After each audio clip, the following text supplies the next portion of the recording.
Combien gagnes-tu par mois? Bon, si je dis maintenant combien que tu gagnes par mois, quelqu'un qui est bête ne peut pas percer sur aucun domaine. Donc quand quelqu'un réussit dans un domaine, la première facteur, c'est son intelligence. Quand on parle de l'intelligence de quelqu'un, on le quantifie sur sa manière de parler une langue. C'est vrai. Si tu parles bien le français, tu es intelligent. Si tu parles bien l'anglais, tu es intelligent. Mais je ne vois aucune corrélation entre intelligent et parler X ou Y langue.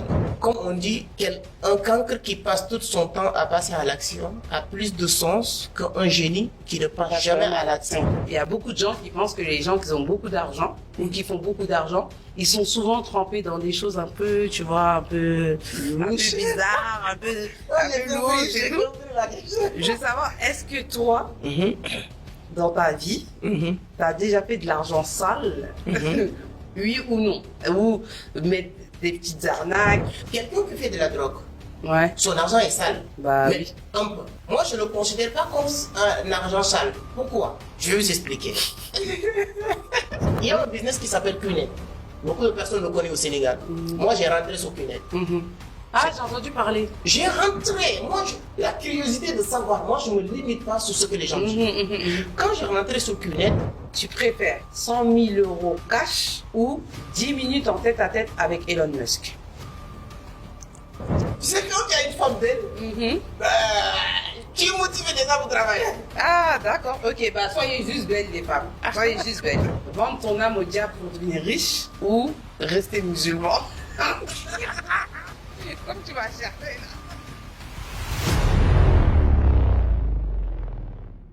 Coucou tout le monde, j'espère que vous allez bien.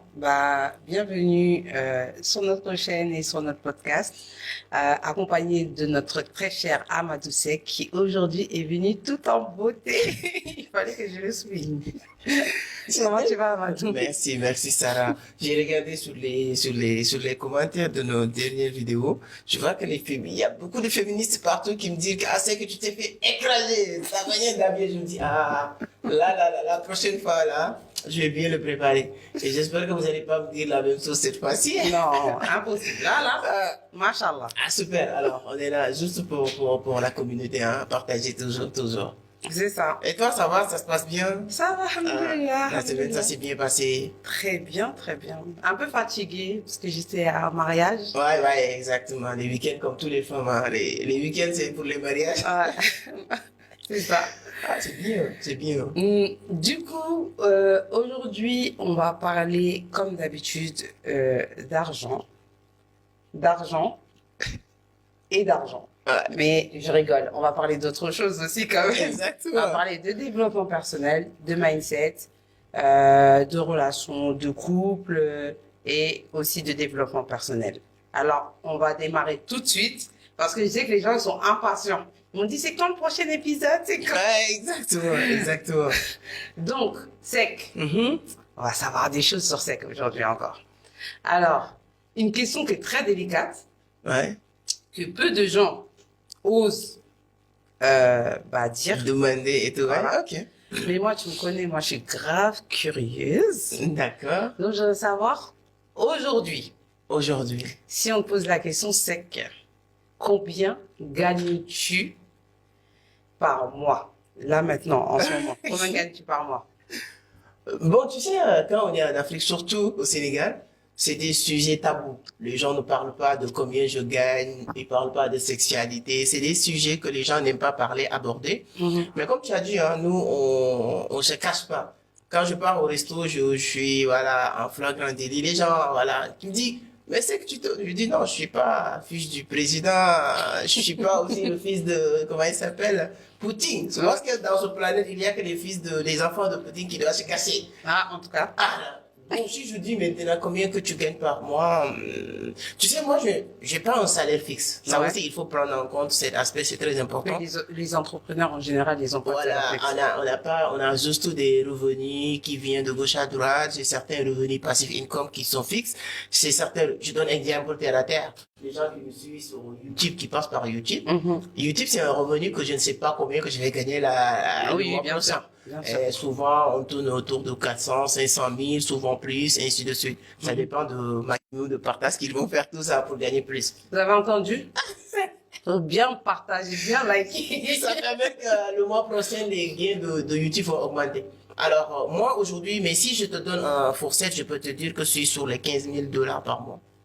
C'est beaucoup pour certains, mais je peux dire que je suis honte de le dire. C'est pourquoi j'ai tout tourné de gauche à droite. Parce que les gens avec qui on fait le même business, les gens avec qui je fréquente, honnêtement, c'est des gens que je connais qui sont sur les 30 000 $, 50 000 $ le mois, et ainsi de suite, et qui font plus ou moins les business en ligne, le passive income, la vente des formations, etc., etc. Mais c'est pas mal, étant au Sénégal, je tourne autour de 15 000 $. Mais sur les 15 000 $ plus, j'ai beaucoup de charges. Bien Moi, sûr. tu connais mon bureau, j'ai Oui. des bureaux fixes. Sur les bureaux, il y a des personnes qui travaillent en temps plein. Il y a les loyers que je dois payer. Il y a l'électricité que je dois payer. Donc, quand Le je sors matériel et le tout. matériel et tout, quand je sors tout ça, voilà, les 5 000 $ vont aller sur les dépenses, et ainsi de suite. Et comme j'aime quelque chose qui est les voyages, pratiquement à chaque mois, je voyage. Et si je dois voyager, les voyages me coûtent au minimum 3 à 5 000 $ minimum. Ça, c'est le minimum quand je dois voyager. Souvent, je pars avec quelques personnes et tout. Donc voilà, je peux te dire que je tourne sur cette fourchette de 15 000 $ aujourd'hui, mais je suis en train de me battre, en train de beaucoup travailler pour rejoindre mes amis. Et j'ai une cercle d'amis que j'ai en train de me battre pour le rejoindre. Je vais pas citer leur nom, les 50 000 cas par mois, pourquoi pas aller chercher les 100 000. C'est mon Inch'Allah. objectif, quoi. Ça va arriver, Inch'Allah. Ah, En tout cas, moi, j'ai confiance en toi. exact. Je m'inquiète pas de ce côté-là. Tu sais pourquoi les gens n'aiment pas parler de ça en Afrique? Parce qu'aujourd'hui, il y a beaucoup de personnes, quand on te dit quand on entend aujourd'hui, voilà, tu fais 10 000, 5 000 $, il prend leur machine à calcul déjà. Oui, Il ils dit font la que conversion. lui, il fait tant de l'argent par mois, et maintenant, à la fin du mois, il y a 10 tatas que tu connaissais pas, un tata qui fait pas, qui est le tata de oncle de ton père qui vient te dire que j'ai des problèmes de facture d'électricité, les maladies et tout ça. Donc, c'est pourquoi les gens souvent ont peur Oui, de oui, c'est l'été. vrai. Mais je pense que la fois passée, je vous avais dit comment je gère César de sauce, donc je n'ai pas peur que les gens disent qu'il est méchant. Ouais, bah, il faut, hein, des fois. Exactement. Après, Très comment bien. c'est fort, hein? Bah oui. Alors, maintenant, tu penses que tu as percé par rapport à ton intelligence ou juste parce que bah, tu as fait des études et tout ça? Parce qu'il faut savoir que l'intelligence n'a rien à voir avec les études, en tout cas pour moi. Il y a des personnes qui n'ont pas fait d'études et pour autant, eh ben, ils ont réussi à créer des grandes choses. Comme toi, tu as fait des études, mais tu as arrêté très tôt l'école de ce que tu nous avais dit la dernière fois. Alors, moi, je voulais te laisser même continuer la question. J'ai même pas fait, moi. Ah, t'as pas fait du tout? Non. T'as fait juste l'école coranique. Exactement. Bah, déjà, l'école coranique, ça t'apprend beaucoup de choses. Exactement. Comme la discipline. La persévérance, ouais, surtout. Ouais. Exactement. Alors, bon, quand on dit quelqu'un a percé, moi, je dis souvent une chose. Toute personne, toute sans exception, tous dans cette planète qui a percé dans un domaine ou sur un autre domaine, il n'est pas bête. Bien sûr. Quelqu'un qui est bête ne peut pas percer sur aucun domaine. Donc, quand quelqu'un réussit dans un domaine, la première facteur, c'est son intelligence. Cette intelligence, maintenant, on peut le qualifier ou quantifier sous plusieurs manières. Quand tu pars sur Google, vous tapez les différentes intelligences, les différentes manières d'être intelligent. Je peux vous dire qu'il y a plus de 7 ou 8 aujourd'hui différentes manières d'être intelligent. Quand vous tapez sur Google ou sur ChatGPT, vous tapez les différentes formes d'intelligence. Il y a plus de 8 formes Bien d'intelligence. sûr. Parce qu'il y a l'intelligence cognitive, L'intelligence linguistique, visuelle, etc. voilà, soft skill et tout. Aujourd'hui, le malheur de beaucoup de personnes, surtout en Afrique, quand on parle de l'intelligence de quelqu'un, on le quantifie sur sa manière de parler une langue. C'est vrai. Si tu parles bien le français, tu es intelligent. Si tu parles bien l'anglais, tu es intelligent. Mais je ne vois aucune corrélation entre intelligent et parler X ou Y langue. C'est vrai. Ce qui pose le problème dès le départ. Être intelligent, c'est quelqu'un qui a la capacité d'utiliser son cerveau à penser, à réagir par rapport à son situation émotionnelle, c'est-à-dire que ses facultés créatives, utiliser cette créativité pour faire quelque chose. Bien sûr. toutes les personnes dans cette terre qui ont réussi à créer des choses extraordinaires, en commençant surtout jusqu'à même Thomas Edison, Albert Einstein, ils n'ont pas cette intelligence que les gens considèrent comme intelligence, c'est-à-dire aller très loin à l'école. Par contre, moi, je ne peux pas dire que il y a les deux. Pour réussir dans le monde d'aujourd'hui, il faut les deux. Il faut être intelligent, il faut être malin. Tu ne peux pas réussir sans les deux. L'un ne peut pas aller sans l'autre. Comme on dit, un cancre qui passe tout son temps à passer à l'action a plus de sens qu'un génie qui ne passe jamais à l'action.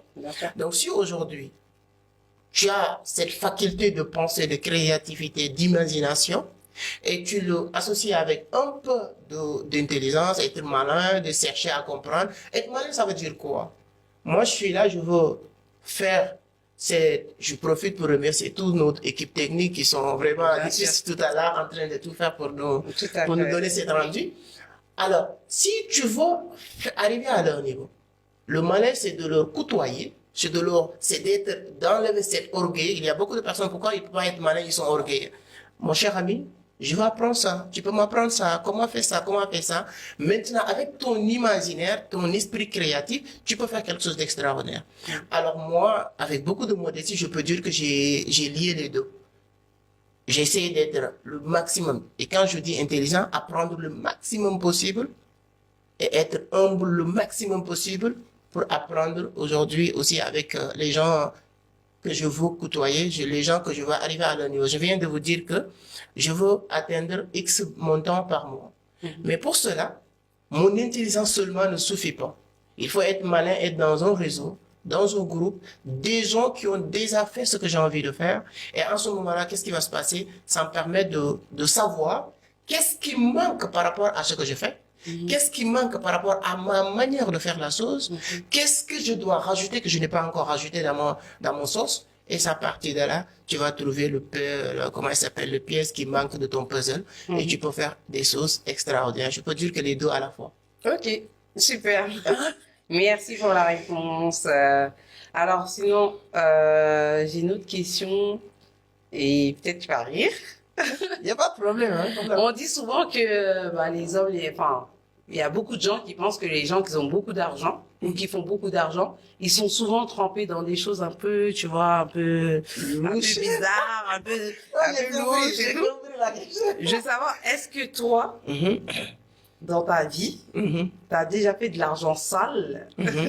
Oui ou non? Ou mettre des petites arnaques en place pour avancer plus vite? Tu sais, comme j'ai dit tout à l'heure... Tout est propre, tout est halal. Tu vois, j'ai un ami que j'aime bien, un ami Daudo. Il me dit que l'argent n'est pas propre, on le rend propre. Ça veut dire quoi, ça? L'argent n'est pas propre, on rend l'argent propre. C'est ça qu'un ami me dit. Mais ça aussi, moi, je vais dire, ça dépend. Tu vois, chacun a sa définition. Peut-être il y a des choses que tu définis comme quelque chose qui n'est pas légal, que je fais. Par contre, moi, je ne le définis pas comme quelque chose qui n'est pas légal.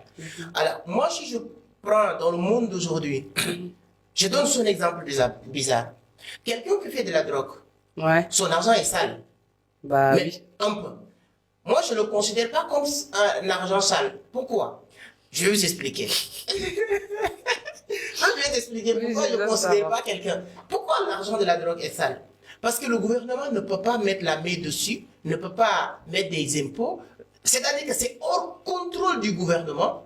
Et on considère cet argent comme argent sale parce que le gouvernement, je parle dans un domaine que je maîtrise qui est la crypto-monnaie. Nous, on aime l'argent et on parle les raisons de la création de l'argent. Parce qu'on pense que le gouvernement veut nous limiter la population et essayer de faire ce qu'ils veulent sur notre propre argent, qui n'est pas notre argent, parce que ton argent à la banque appartient à la banque, etc. Par contre, tout ce que le gouvernement n'a pas de contrôle, il le considère comme quelque chose d'illégal ou sale. Mais 2 secondes, je te coupe. Tu penses que c'est juste cette raison pour laquelle on dit que l'argent de la drogue, c'est de l'argent sale? Parce que tous les raisons... Ça tue des gens, quand même. Non, il y a d'autres choses qui tuent plus que la drogue qu'on a légalisée. Oui, comme la cigarette. Ça, je sais. Tu vois, non? Ça, je sais que c'est la plus grande drogue légale. La cigarette et l'alcool. Pourquoi on a légalisé tout ce qui est cigare, alcool et tout ça? Parce que en fait, on va dire ça crée pas les mêmes dommages. Entre guillemets, je m'explique. Mais tu viens de me dire que la cigare est plus dangereuse que le drogue. Oui, parce que c'est une drogue qui va prendre du temps, entre guillemets, avant d'agir sur ta vie. Alors que la drogue en elle-même, par exemple, bon, on va pas citer des drogues ici, parce que sinon ça va démonétiser. Mais tu vois, la farine, par exemple. Exactement. Ben, il y a combien de personnes qui meurent parce que en une prise, eh ben, ils ont abusé et puis voilà. Alors que la cigarette, tu peux fumer ça pendant des années avant d'attraper un cancer. Je te dis une chose. Si le gouvernement avait la possibilité de contrôler, de même la mise sur tous ces trucs-là, même si ça tue, on va trouver un moyen de permettre les gens de l'utiliser. Ça c'est vrai. Voilà. Parce que tant qu'il y a de l'argent qui vont dans leur poche, bah, eux, ils s'en foutent en réalité, si on va bien dans le fond. C'est pourquoi je dis que, voilà, ça dépend maintenant de quel argent qu'on peut considérer ça. On est dans une société, exemple l'Afrique, particulièrement le Sénégal, qui est composé d'une population de 95, je peux dire même 18% de musulmans, qui sont considérés beaucoup de choses sales, illégales, par rapport à leur religion. Ouais. Aujourd'hui, les gens, il y a beaucoup de personnes qui te parlent de l'argent sale, qui vont te parler de telle personne est franc-maçon, telle personne est rentrée dans un secte. Mais la personne qui te parle de ça, avec beaucoup de recherches approfondies que j'ai fait, ne peut pas te définir c'est quoi un secte ou bien qu'est l'argent. Nous sommes une dizaine ou vingtaine de personnes qui ont créé notre entreprise. L'entreprise ici s'appelle Toftel Studio. Arrivé à un moment donné, 2 ans, 3 ans, le mec, il travaille comme des fous, ils sont là, ils s'habillent pas, ils cherchent pas des copines. Tout ce qu'ils font, c'est de bosser. Dans 2 ans, 3 ans, les autres sont explosés. Chacun a 4x4 noirs, vite teintés, qui commencent à s'habiller normal, bien. Une Bugatti. Si, imaginez. Ils sont le logo qui est un peu rouge ou jaune. Ils vont mettre des cravates comme ça tout le temps. Vous savez qu'est-ce qu'on va dire? Je te le jure. Ils ont fait des sacrifices. Ils ont parti voir les marabouts. Tu vois? Ils vont passer avec leur voiture. Quelqu'un est là dans le coin, dans le quartier, qui passe son temps de boire du thé de 8h à 22h depuis plus de 15 ans. Il dit non, ces mecs-là, je les connais.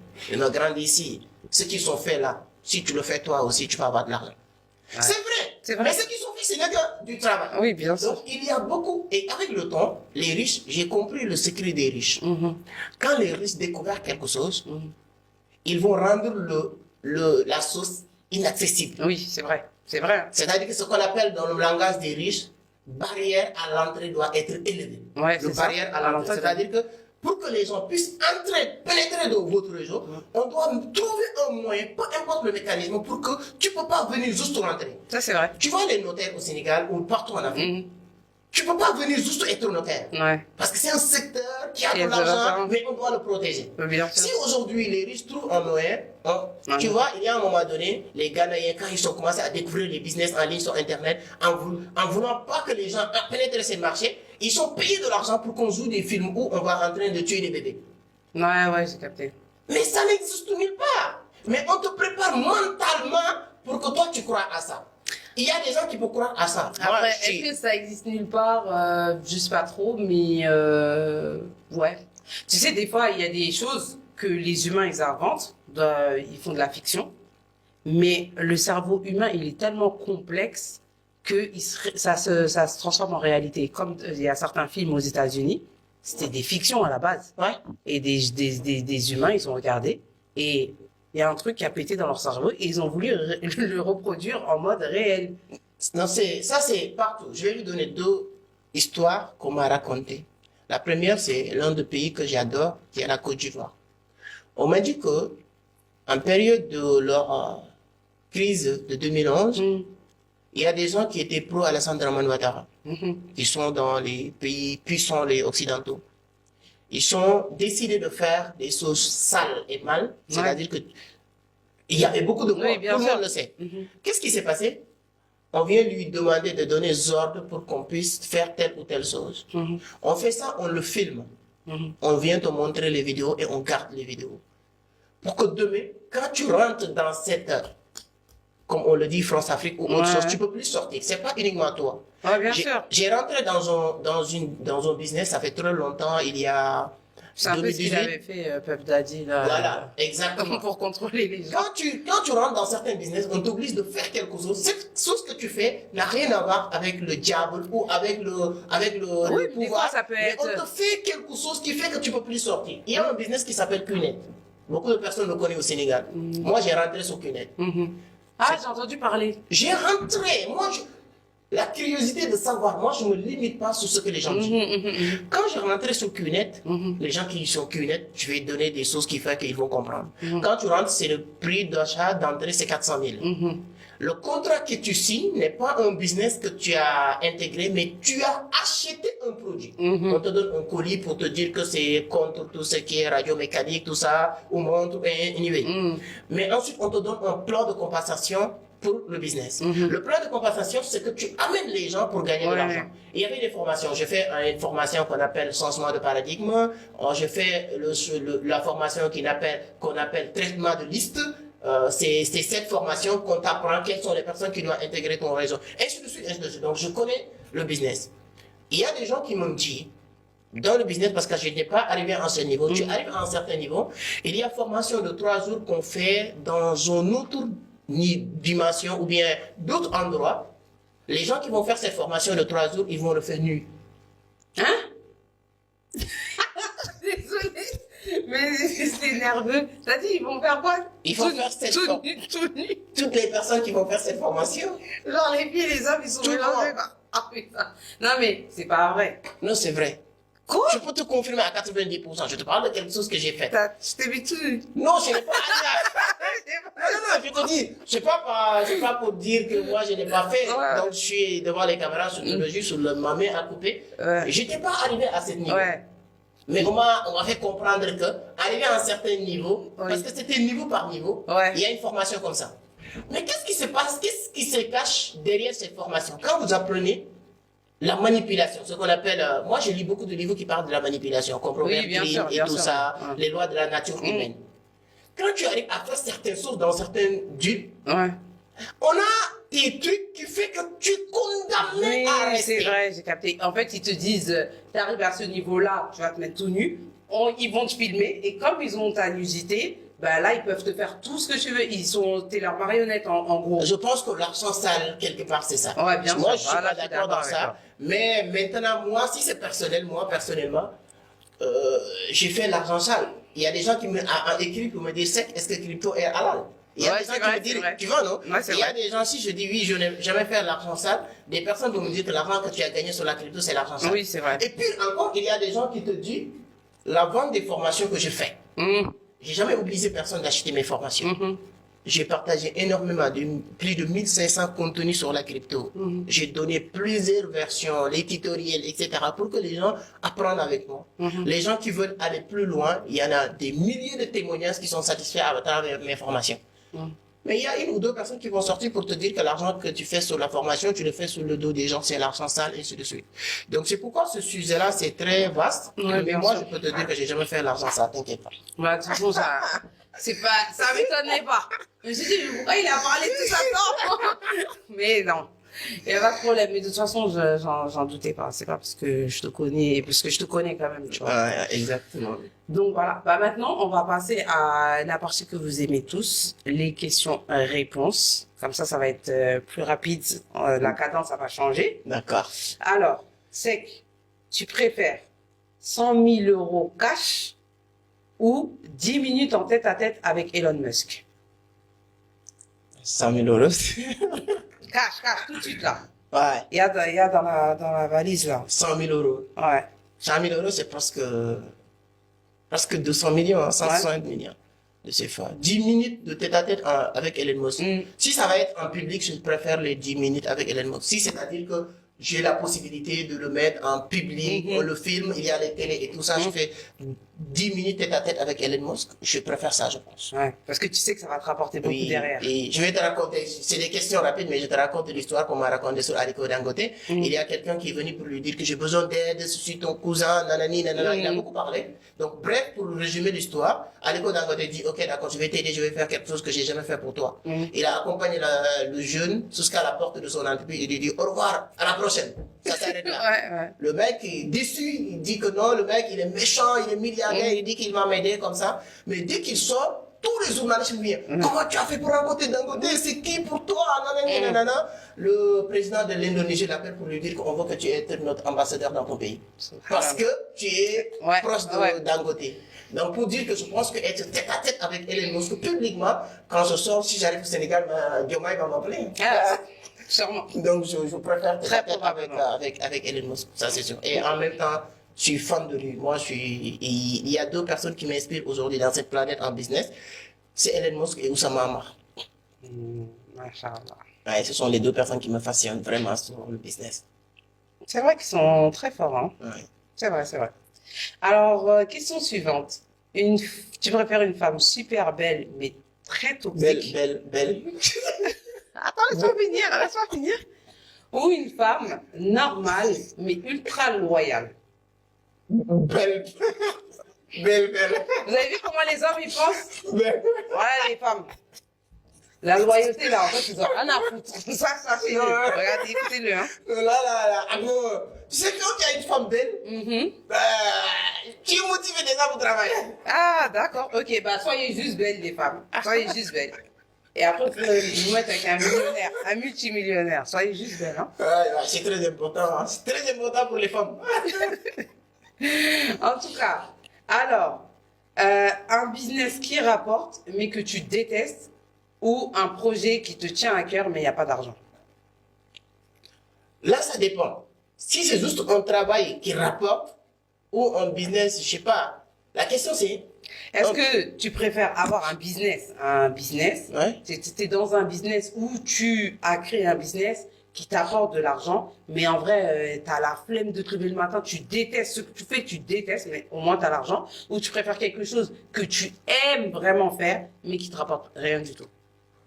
Là, je prends ce qui me rapporte de l'argent. Peut-être, ça va être honnête, quoi. Voilà. Comme 90% des gens, ils je vais prendre le business qui va me rapporter beaucoup d'argent et ensuite, avec cet argent, je peux faire ce que j'aime. Voilà, c'est ça.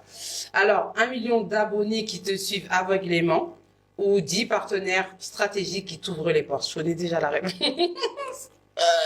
Est-ce que bon, je pense que je prends les 10 millions d'abonnés. Hein. 1 million d'abonnés. Je sais pas. Les 10 partenaires qui m'ouvrent des portes. Ouais. Mais tu n'as pas précisé quelle porte et quoi. Mais si, j'ai dit 10 partenaires stratégiques, pardon, qui t'ouvrent des portes. Ça veut dire qui t'ouvrent des portes sur tout ce que tu veux, en fait. Ouais, je peux... Je réfléchis, hein, pour être honnête. En connaissant la puissance du réseau, de YouTube et tout, tu sais que 1 million d'abonnés, c'est un partenaire qui te ouvre toutes les portes du monde. 1 million d'abonnés aujourd'hui, si j'ai 1 million d'abonnés. Bon, je vais réfléchir quand même, mais il y a une forte chance que je prends 1 million d'abonnés. Ok, c'est noté. Alors, une Bugatti aujourd'hui, tout de suite, ou le pouvoir d'effacer toutes tes erreurs du passé? Non, moi, Bugatti. Moi, j'ai l'idée de le passer là. Je le laisse avec le passé. Ok. Tout de suite. Ça, j'ai pas besoin de réfléchir. Ok. 1 mois à Dubaï avec les plus grands entrepreneurs ou 1 mois dans ton quartier pour inspirer les jeunes? Les jeunes de mon quartier vont être pas chers. Hein? Bon, mais ça, Dubaï avec les plus grands entrepreneurs, s'il y a les réseaux sociaux, t'inquiète pas, je vais leur inspirer. Tous les photos vont leur retrouver. En tout cas, c'est vrai, c'est pas vrai. Je prends les entrepreneurs à Dubaï. Ça, c'est pas réfléchir. Ok. Être riche en silence ou célèbre sans le sou? Tout ce qui va avec l'argent, je pense. Ouais, ok. On a compris maintenant. Ok. Donc, vendre ton âme au diable pour devenir riche ou rester musulman? Comme tu vas chercher là. Et c'est quoi ta liste de questions? Je viens de l'inventer là.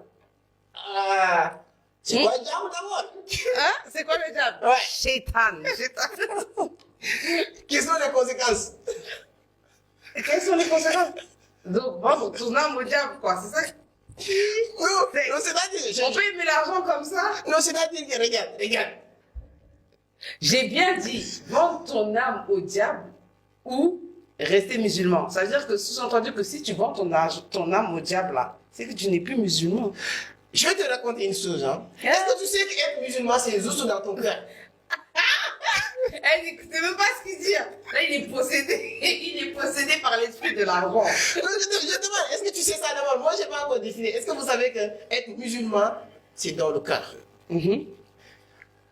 Maintenant, c'est-à-dire que et le diable aussi, ça dépend de définition. Le diable, c'est qui? C'est une personne qu'on va aller ou bien. Le diable que Dieu décrit dans le Coran, dans la Bible et dans la Torah, si tu veux plus décrire. Mais moi, tu sais que j'ai un petit problème. Dieu nous envoie ici, il nous aime, et il nous envoie avec le diable. Moi, je ne suis pas comme ça. C'était comme ça. C'est Adam et Ève qui ont fait que... Oh, je vais vous faire plaisir juste pour dire qu'elle reste musulman. Ah. Je suis pour vous faire plaisir. Ok, alhamdoulilah, il n'a pas dit autre chose. Alors, je préfère vendre Vision Crypto pour 10 millions d'euros ou la faire devenir un géant africain dans 10 ans. Moi, je préfère le faire en géant africain. Bah, bien sûr. Ouais. Tu n'as pas travaillé tout ça pour le vendre, non. Franchement, il faut que quelqu'un prenne ta vision là. Exactement. Non, le Vision Crypto, c'est un projet vraiment qui me tient à cœur et je pense qu'on est en train bien de le développer. Et les Africains sont en train de le approprier. Donc, je pense que dans 10 ans, on peut donner cette promesse ici. Ça va être un géant dans le domaine du tech dans le monde. Inch'Allah. Donc, te faire interviewer par Oprah Winfrey ou par ta propre maman? Mais, j'aime bien ma mère. Mais moi-même m'interviewer. Ça a quelles conséquences, quoi? Ça a quelles conséquences dans le monde? Oui, c'est ça que je veux dire. Mais si Oprah m'interviewe aujourd'hui, Joël, il va t'appeler encore. Joël va revenir. Non, je préfère Oprah parce qu'aujourd'hui, c'est... Même moi, maman, je t'aime bien, mais même moi aussi, je prends Oprah. Hein. Oprah, aujourd'hui, il fait partie des top 10 des femmes les plus influentes au monde. Première femme noire milliardaire dans le monde. Donc, dans Forbes et tout ça. Oui, non. 60 pour te dire, je peux dire même, 40% des hommes ou femmes américains qui sont devenus des stars aujourd'hui dans le domaine du business, ils sont passés par Oprah. Bien sûr, c'est commencé par Robert Kiyosaki et ainsi de suite. Donc, c'est un autre niveau d'influence. Tout à fait. Alors, ne plus jamais pouvoir mentir ou ne plus jamais pouvoir dire la vérité. Ne plus jamais pouvoir mentir. Ah oui. Ou ne plus jamais pouvoir dire la vérité. Bon, ne plus avoir le pouvoir de mentir, je pense. Tu veux avoir le pouvoir de mentir. Enfin, non. Ne plus jamais mentir ou avoir le pouvoir de dire simplement la vérité. C'est ça ma question. Ok, moi je pense que, ouais, dire la vérité, ça va être dur souvent sur certaines circonstances, certaines choses, parce que chaque individu a des choses qu'il veut garder lui-même, qu'il veut pas que les gens le sachent. Mais je pense que dire la vérité, souvent, c'est mieux, quoi. Si je devais choisir sur l'un ou l'autre, je choisirais dire la vérité. Déjà, c'est pas bien de mentir. Hein, voilà, d'accord. Bon, en tout cas, merci pour toutes ces réponses que tu nous as données. C'est un plaisir. Ça permet de te connaître encore un peu plus. Et ben, je te laisse le mot de la fin. Ah, merci, c'est un plaisir. Donc, je dois dire, donnez votre point de vue, hein. Tout ce que j'ai dit ici, quand je partage sur mes statuts, je le dis que c'est pas moi. Le moi qui est sur le podcast et moi qui est dans mon bureau, ou moi que vous rencontrez dans les rues comme ça, c'est pas la même personne. Donc, il faut comprendre ça. Donc, merci, voilà. Donnez votre point de vue, vous êtes libre et on se donne rendez-vous pour le prochain épisode, ça. Prochain épisode. Ciao, ciao.